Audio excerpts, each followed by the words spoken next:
नमस्कार, मैं कमलेश कुमार राय। पूर्वांचल विद्युत वितरण प्रबंधन के अंधेरगर्दी पर गंभीर आरोप लगाया जा रहा है।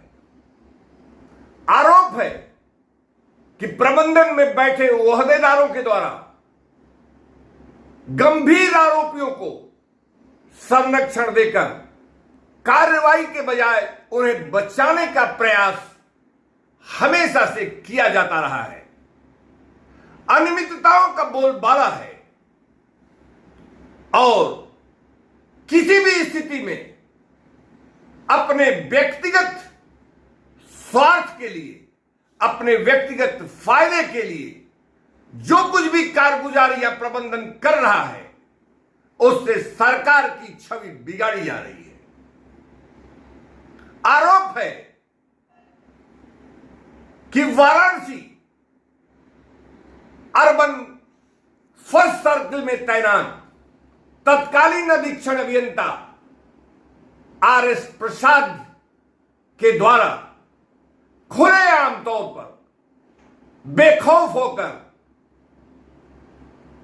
सत्यनिष्ठा के विपरीत अपने अधीनस्थ अधिकारियों, कर्मचारियों, उपभोक्ताओं और ठेकेदारों को दबाव डालकर, उनको डरा धमकाकर जीवन बीमा एजेंसी के एजेंट के रूप में काम करते हुए जीवन बीमा पॉलिसियां बेची गई। ये सारी कारगुजारियां प्रबंधन के संज्ञान में है।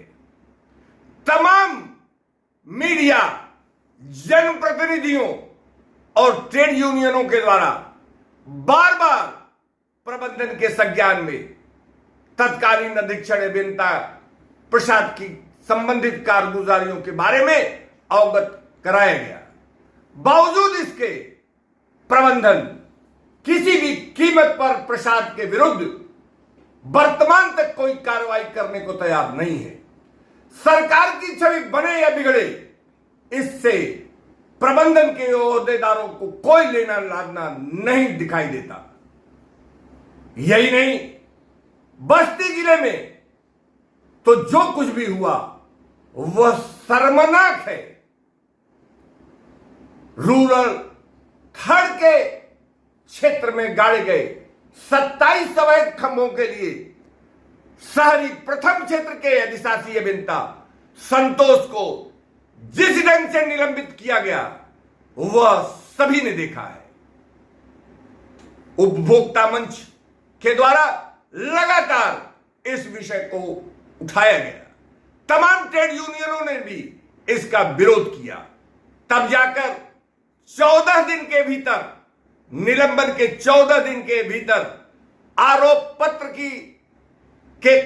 का जवाब दिए बगैर प्रबंधन को अधिशासी अभियंता सहित तीनों अभियंताओं को बहाली देनी पड़ी।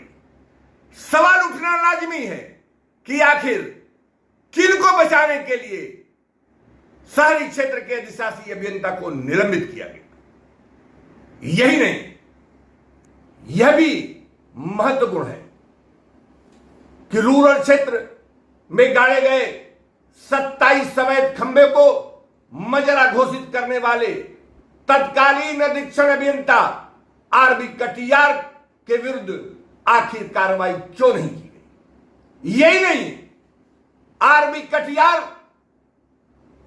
को बचाने के लिए, उनकी पदोन्नति में कोई दिक्कत न हो, इसलिए मुख्य अभियंता मनोज अग्रवाल के द्वारा पूरी जांच रिपोर्ट को 20 अप्रैल से लेकर 20 मई तक आखिर किन परिस्थितियों में, किन दबावों के चलते दबाए रखा गया, यह भी जांच का विषय है।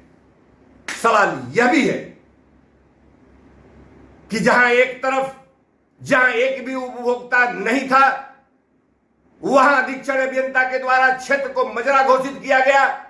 जहां 27 अवैध खंभे लगाए गए, जिस पर ग्रामीण विद्युतीकरण से संबंधित एजेंसियों के टैग लगे हैं, उसकी जांच प्रबंधन के द्वारा नहीं कराई गई।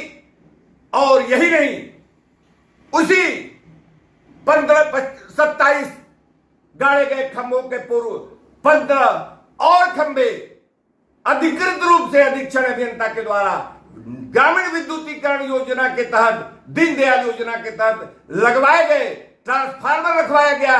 आज तक वह लाइन उजीकृत नहीं हो सकी और वजह यह है कि वहां नियम विरुद्ध ढंग से एक भी उपभोक्ता नहीं होने के बावजूद ग्रामीण विद्युतीकरण से संबंधित उस खंभों को, उस लाइन को बनवाने का काम तत्कालीन अधीक्षण अभियंता द्वारा करवाया गया।